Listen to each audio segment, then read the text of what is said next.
Hello again, everyone. Welcome back. This is Aluminum Tarot. We are here again today so that we can do the readings for Sagittarius. We're going to do Sagittarius, Sun, Moon, and Rising.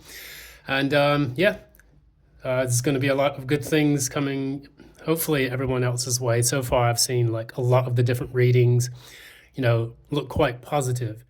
And that's very optimistic for me. That means that kind of like the heavy fog of what's been taking place over the last month is finally lifting. Now, of course, we do have some other things that we do need to make note of, which are going to be very important. We'll get to that very soon. But for the order of the day, as you always know, if you like what you see here, please be sure to give a like, share, subscribe, ding that notification bell so that you don't miss any updates.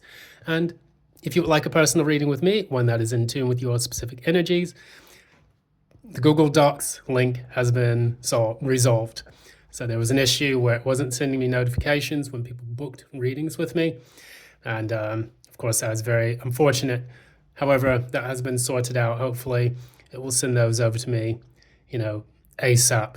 And so now, whenever you book a reading with me, that will immediately go into a notification for me. That said, we'll go ahead and get into it. Firstly, I want to talk a little bit about the astrological transits taking place at the moment. We do have Pluto retrograding going into Capricorn for a few months.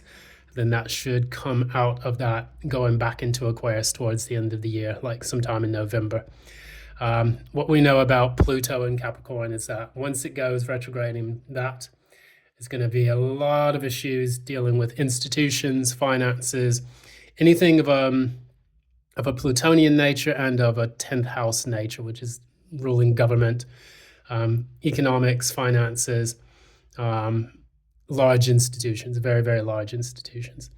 And that can be a bit of a problem considering that we do have like a major US election, looming in the immediate future. Additionally, we do have some issues with finances, the financial kind of recession looming in the distance, in not too distant distance, coming from the United States and the UK and other places around Europe. It seems to be affecting a lot of different countries at this particular moment, but we do know that's probably got something to do with the Pluto and Capricorn. That's been ongoing for quite some time. And what we do notice also, we have Venus and Leo. No, let me see. Yeah, we do have Mercury finally going direct. That's right. And if I'm not mistaken, Mercury is in Leo and it's going towards Virgo, and that should happen quite shortly. We are in Virgo season, so happy birthday to all the Virgos here. And for that, it means that we're going to go more from a dramatic flare of communication or miscommunication under the retrograde going into Mercury and Virgo, which is going to help us to be very fine-tuned and sharp and understand exactly what we need to do when it comes to our daily affairs. So if you're getting into that taskmaster energy, you're going to soon have that chance to really channel and ride the wave of that Mercury and Virgo. That's going to help you to, tune into that energy quite well. We do also have a sun in Virgo as well, so that's because of the solar return for this particular season. And then also, if I'm not mistaken, we have a moon in Virgo. And my moon is also in Virgo, and that's going to allow us to kind of get even more grounded and solid and practical, even in times of difficulty and hardship. So these are very good things. I really do enjoy the Virgo sign. I don't think they get enough credit because one of the things about the Virgo, I like to tell people, is that the reason why they're virgins is because no one can touch them. They're amazing taskmasters. They solve a lot of problems really easily and under pressure. Of course, the shadow side of that is simply having difficulty, managing their fear, worry, and anxiety. But that said, we're going to go ahead and get straight into it. We're going to use Trusty Dusty here to start us off for Sagittarius, Sun, Moon, and Rising. And then we'll move over to the clarifier cards and then an oracle message at the end. So let's get started. Please tell us Sagittarius, Sun, Moon, and Rising for the month of September 2024. what's going to take place for Sagittarius, Sun, Moon, and Rising for the month of September 2024. It's going to take place for Sagittarius, Sun, Moon, and Rising for the month of the month of September 2024. Why did I say June? Something happened to you in June?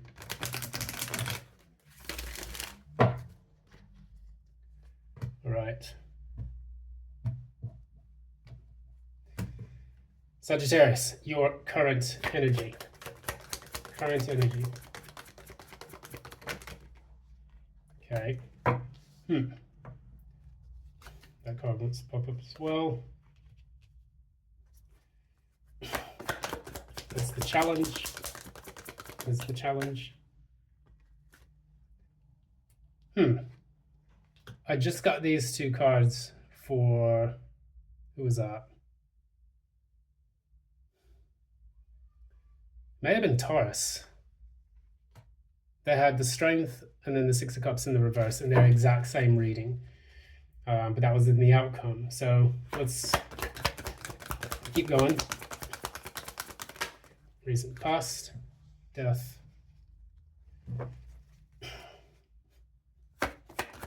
Near future. Near future. Do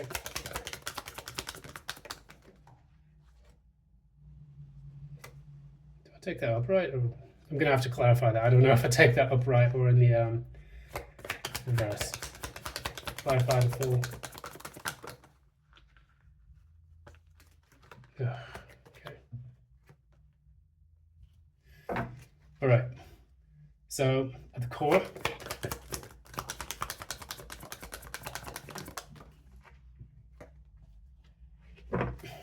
Three of Pentacles, at the crown. At the crown, what's known? Okay.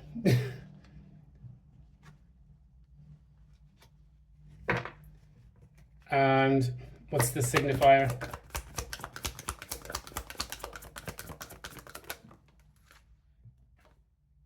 Making firm decisions. There we go. Outcome. Likely outcome. All right, it's good. Good. I think Taurus also had Six of Swords as their outcome as well. What is the penultimate outcome for this reading? That's nice. That's your energy. Queen of Wands. Very, very nice to see here. See, this is amazing. I'm feeling so much better now that a lot of the readings are no longer like complete rubbish when it comes to the outcomes and, you know, oh, just cheer up. It's going to get all right. Everything's going to be just fine. You know, and then we have all of these terrible readings throughout the past month. And now for this week, all of them have been really, really nice. They've resonated quite well. And so I'm very optimistic about that. I'll continue to do that. So the way I explain it to people when it comes to Sagittarius and Libra. So I'm born with a natal Sagittarius ascendant. However, I did go to Vedic astrologers and they rectified my birth chart to a Libran ascendant. And I do notice at times the Libra readings are a lot more accurate for me. And then the Sagittarius readings tend to also be accurate, but their timeline is completely different. So it's like they're way, way back. So like it's accurate, but I experienced those things years ago. Whereas the Libra readings are like here and now. So those are some very interesting things that I think about when it comes to comparing Vedic and Western astrology. You know, I would say maybe the Vedics do have a bit more accuracy when it comes to being able to predict certain things. But I mean, I love the psychology of the Western astrology. And I think that it's good to kind of blend both of those systems in, see where you can use the strengths of one and use the strengths of the other as well. So that said, enough waffling. We have the Four of Swords here at the bottom of the deck. That basically talks a little bit about, you know, taking a break, taking a pause to kind of reflect on things. You know, as I tell people, we have the Three of Swords right above the person's head with the Ace of Swords underneath. So it's reflecting on the pain and suffering that you've experienced in the recent past.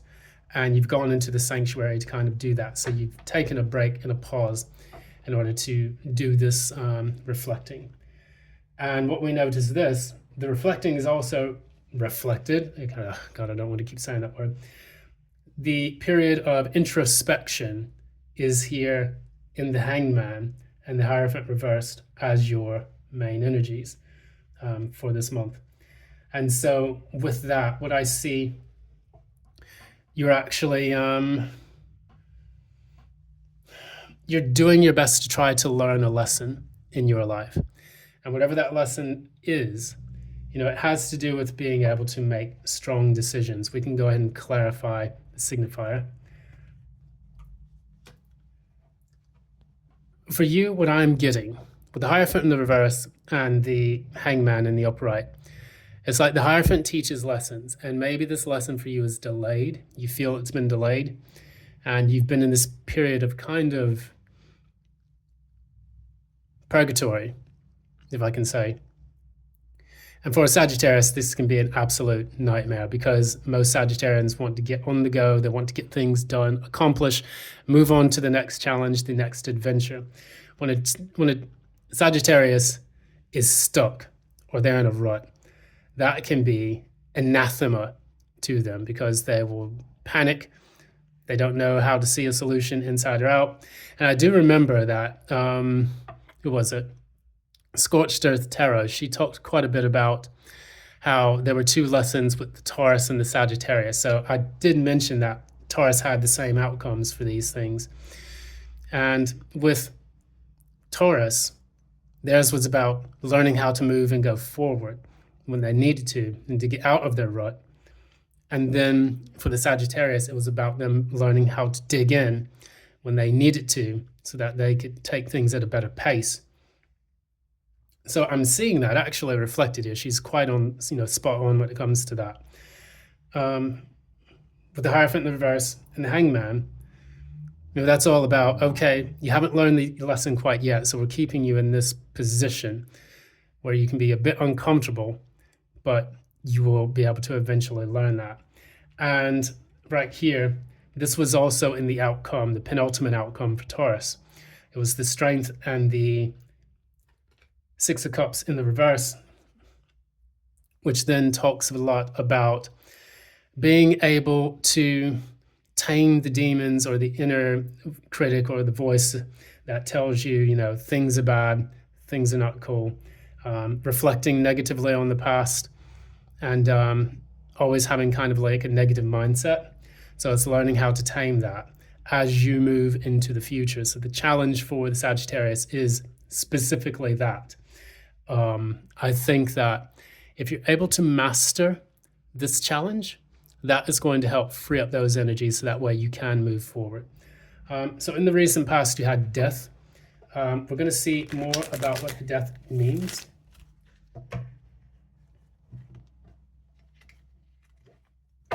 Right. Cut. So death is number 13. So 1 plus 3 is 4. That's the number of the Emperor. And when you deal with the number 4s, I always talk about some kind of stability. So in your life, specifically, this death is trying to bring about stability, this massive change and transformation that you've been going through. To clarify the death, we have 3 cards. Christ. Okay. So you have the Page of Pentacles, you have the Knight of Wands in the reverse, then you have the Page of Wands in the reverse. So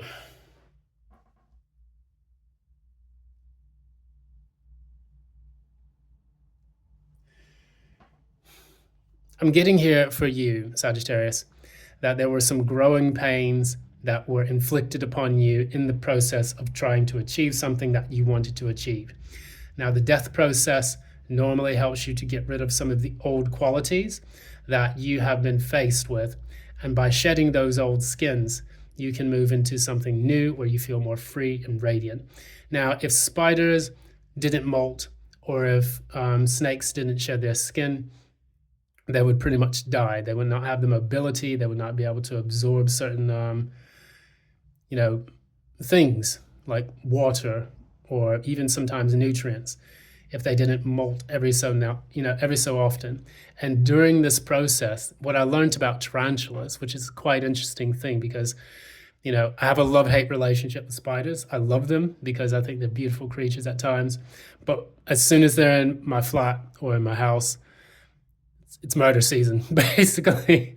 But with this, when they shed their skin, they're at their most vulnerable. If you've ever seen like a tarantula molt, you can Google plenty of those on YouTube. They sit for like an hour and a half, maybe 2 hours, and they're just trying to recover from the very taxing process of getting out of their old shell, out of their old exoskeleton, which they can die in that process, like physically die if they don't molt correctly.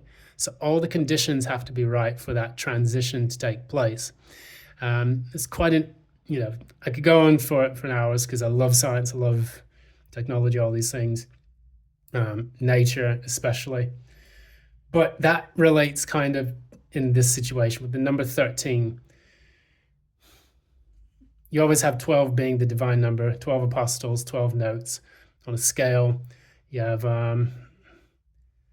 let's see, 12, apostles. Did I say 12 apostles? Okay, yeah.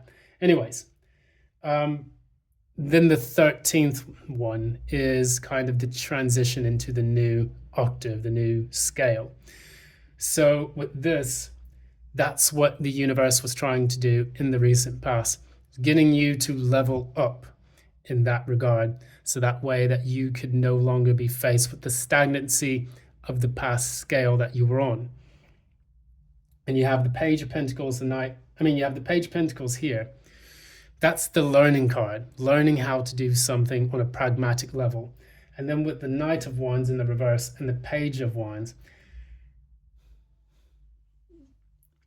I'm under the impression, like when they were talking about getting the Sagittarius to slow down so that way they could learn or internalize the lessons that they needed to for that particular period. I get that with the Page of Wands and the Knight of Wands both in the reverse. What it's telling you is that in learning these lessons, there was a fierce amount of resistance to it, or maybe there was a lesson about being wild, being rebellious, being angry, not having a sense of direction, growing up and being mature about these necessary transitions that needed to happen. And so maybe you had gone through that in the recent past, and that's helping you now to grow and to be a bit more focused in the things that you're trying to do in the future. And yeah, so I pulled a card, and I understand that with the Eight of Pentacles in the reverse, what it's telling you is that you have to kind of grow up and do the work that's required of you to create some kind of stability in your life. Now, if I could relate this to a situation, there's a period in which you think you have it all, only to find out and realize that you don't. But in that death process of losing the things that no longer serve you, you are forced to put in the work to build something new, which in turn gives you much greater long-term stability.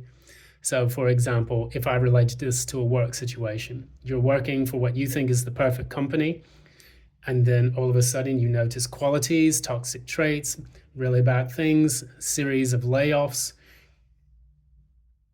And then all of a sudden, you lose your job, and then you're forced to build your own empire.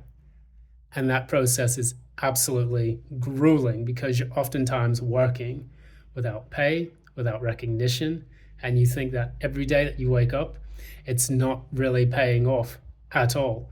However, one day it will. And that day when you do have that breakthrough, you have to keep going.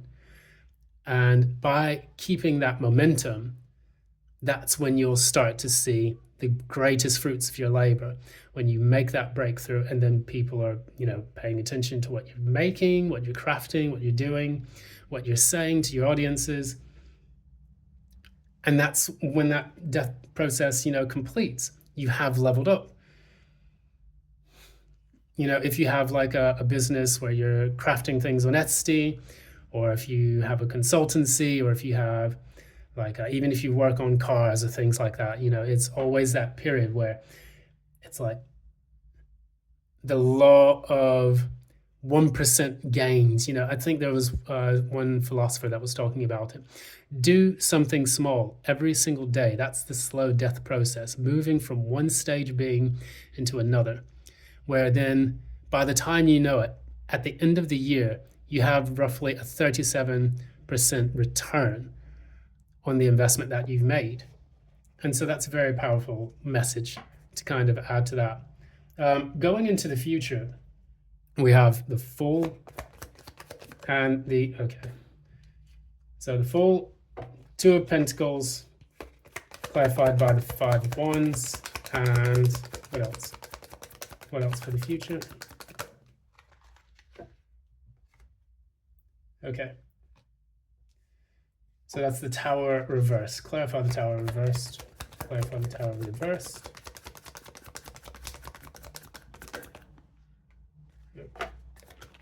There we go. Okay, so now, again, getting quite a few messages coming from Taurus's reading into Sagittarius. So we're gonna, if you have Taurus in your chart, which I do as well, go ahead and look at that. Go ahead and look at the Taurus reading that was done, I think, a day or two ago. And you can get some of these same messages. So in the near future, what you're going to be doing, you have the Fool and the Two of Pentacles. That means you're taking a leap of faith into something in which you're going to be quite busy juggling multiple tasks at hand. So if you are starting an enterprise, this means that it's going to get quite busy for you, and that you're going to need some good planning skills, time management, and you're going to need to balance between the multiple tasks that you have to do at the pragmatic level. So he's able to juggle these two things, even with the ships in the very back, in the rising and falling tides. So that means that things are going to go up at times, they're going to go down. You may have more clients at one point, it's deluge of clients, and in the next breath, you may have one or two clients and things go a bit slow. But it's learning how to manage your time, your money, your resources, all of those things at the material level, which indicate a kind of value for you. This has been clarified by the Five of Wands, meaning that you're going to need to compete in a market in which there's a lot of rival companies, competition. Maybe there are some things, there could be even like egos that clash.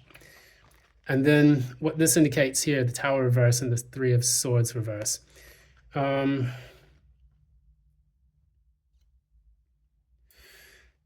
getting intuitively that there is an internal restructuring on the way that you deal with the heartache from the past.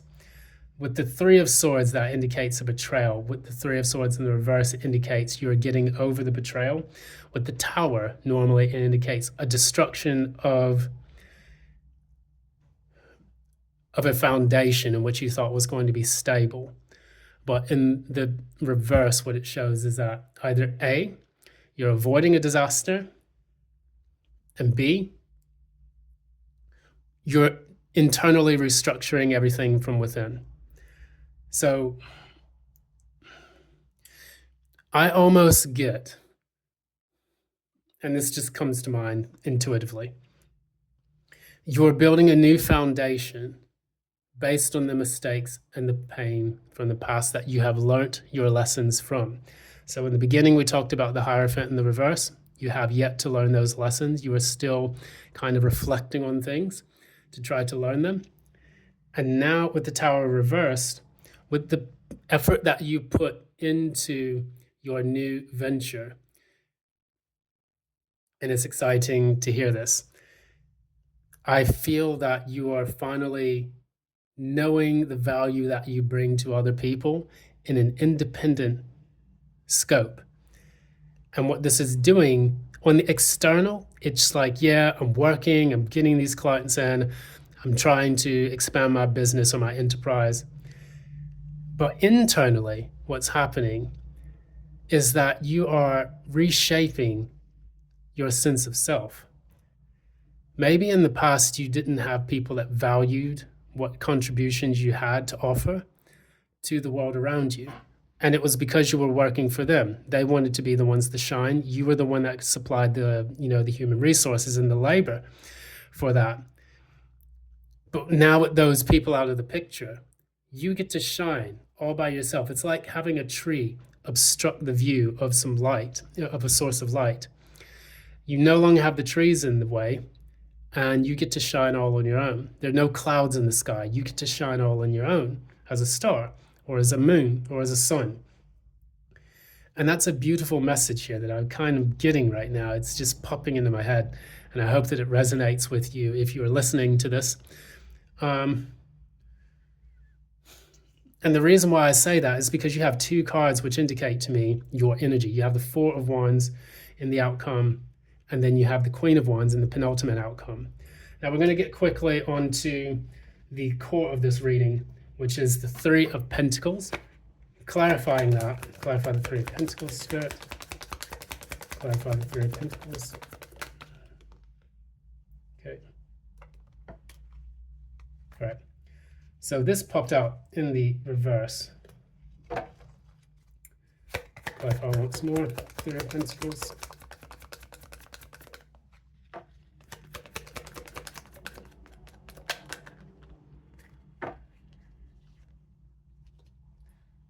So we clarified the Three of Pentacles with the Three of Pentacles. This is the synchronicity that I have been banging on about over the last week or so, probably 2 weeks, even a month, good grief. Three of Pentacles popping out to clarify the Three of Pentacles, and the Devil in the reverse in the middle of that.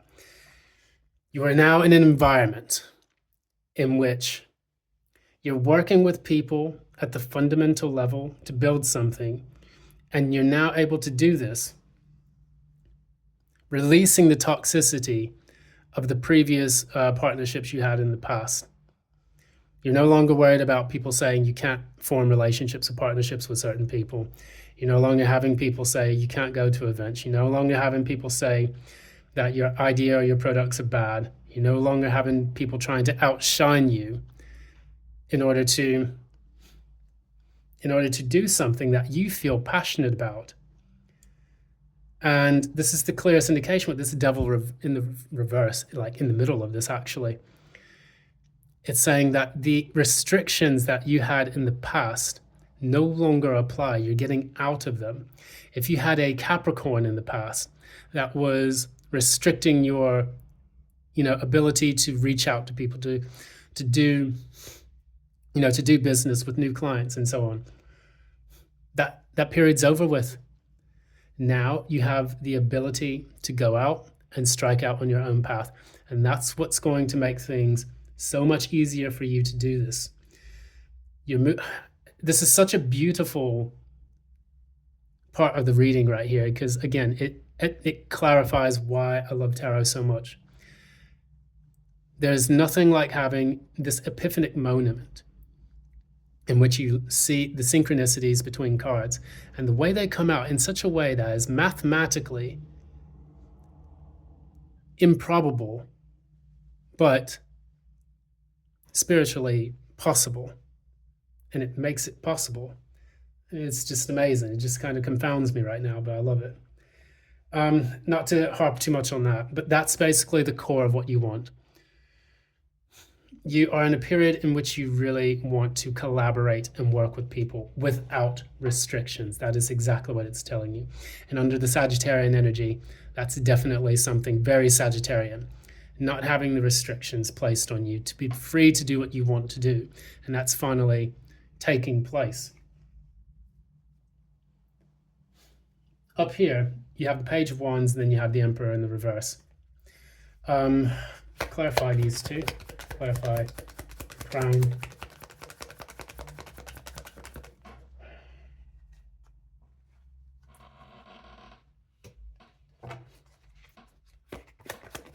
You have the Seven of Wands and then the Four of Swords. Again, Four of Swords was at the bottom of the deck. Now it's come out again. So what we know right now is that you're embarking on a new journey, but you don't feel like you're ready enough yet to lead. With the Emperor in the reverse, that means that you don't feel confident in your capabilities to go out there and to be a leader. I mean, this is clear. And with this Page of Wands, that's kind of like the initial spark of the Emperor after he grasps the Ace of Wands. So you move from the Ace of Wands and the Emperor being a fire sign, which is Aries. And then Page of Wands being the Aries, Leo, Sagittarius. That's you again. That's your fire energy showing out there. But it's a fire that needs to be kindled. You have to, you know what you want. You're going after it. But you're not sure if you possess the skills and qualities to be your own boss. And this is something that you'll have to see evolve and develop as time goes on.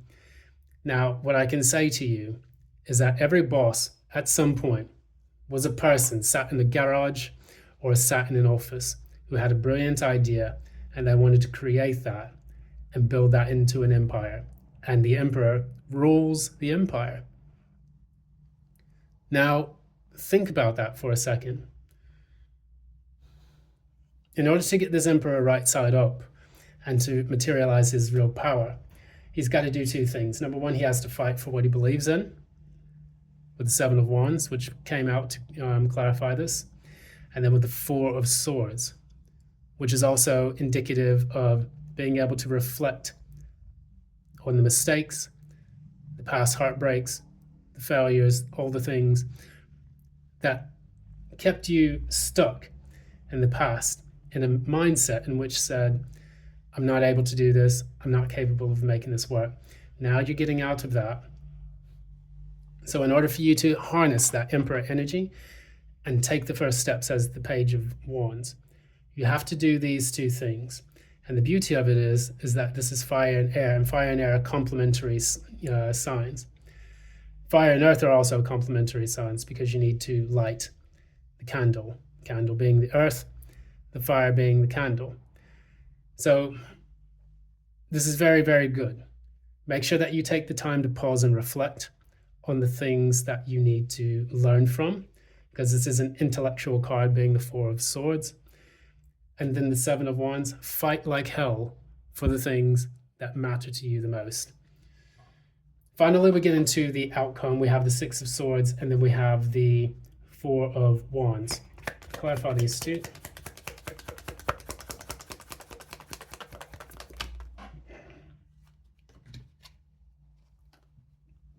Holy.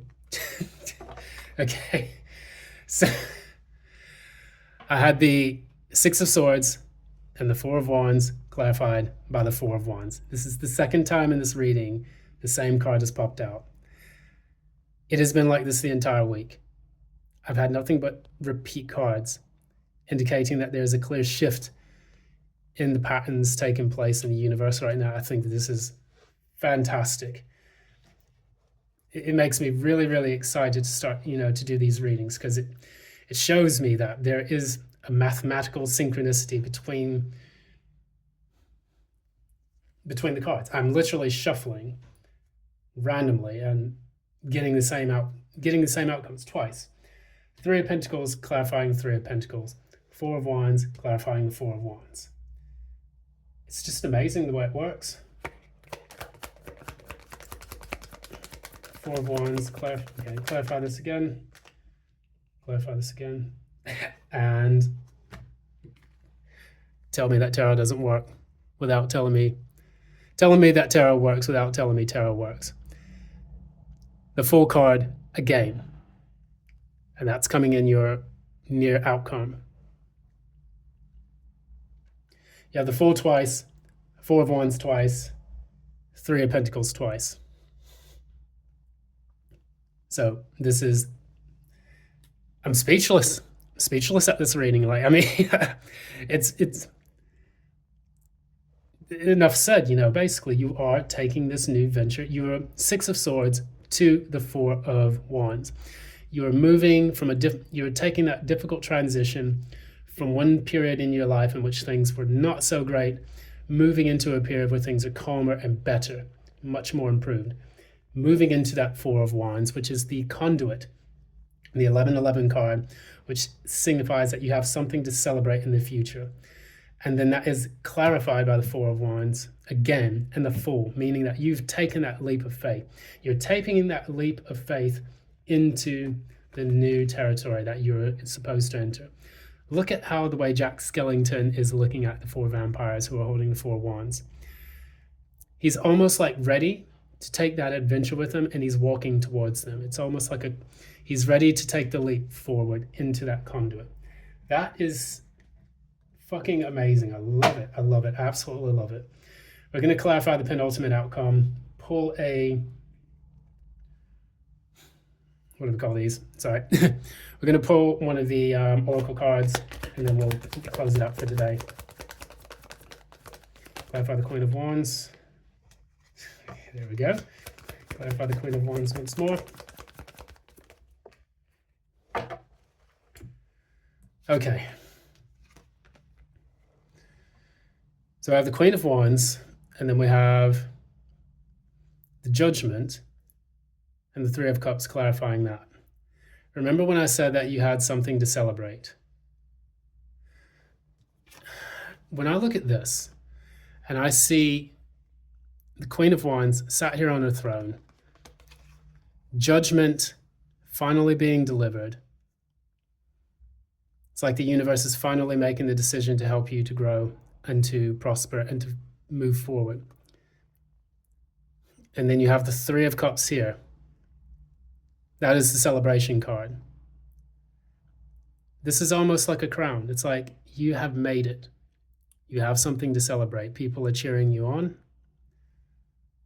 The thing that you once thought was just a part of your imagination is now the very thing in which you're going to be celebrating in the near future.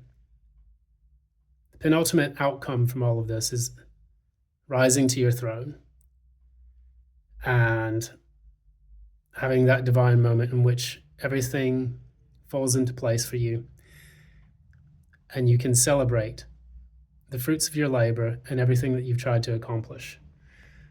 This has been arguably one of the best readings I've ever done on this channel, and I've done nearly 200 videos, and each of these videos normally goes for about 30 minutes because I like to waffle. But with this, I can only stand back and be speechless as to how beautiful all the cards just came out. That tells to me, Sagittarius, in your future, you have nothing but positivity and things to celebrate. Let's pull an oracle card for you.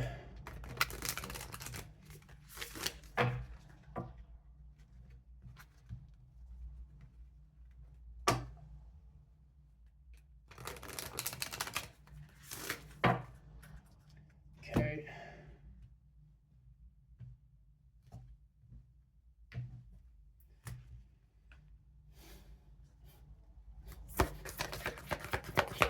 Let's see oracle message for Sagittarius. Let's see oracle message for Sagittarius.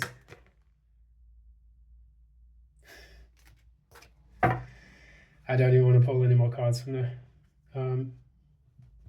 Sagittarius, you got believe in the impossible. I think I'm going to make this the title of this entire thing. Believe in the impossible. Blue moon. And we know what blue moons are all about. We had one recently. I think it was sometime in August, earlier in August. The blue moon, when things happen once in a blue moon, that means that they're a rarity. But when they happen,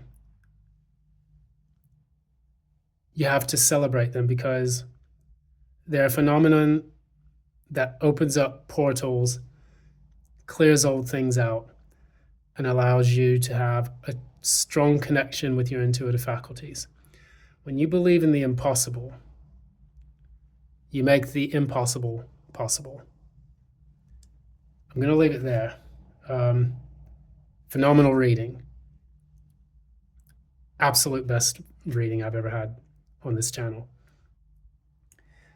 Yeah, I'm kind of taken aback. Anyways, this has been Aluminum Tarot. Thanks so much for this. Thanks so much for your time. Thanks for joining for today.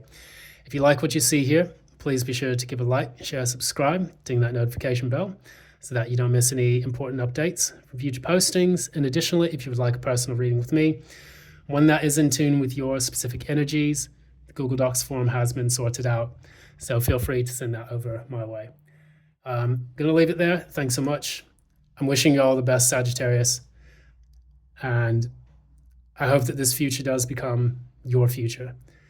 And until next time, love and light.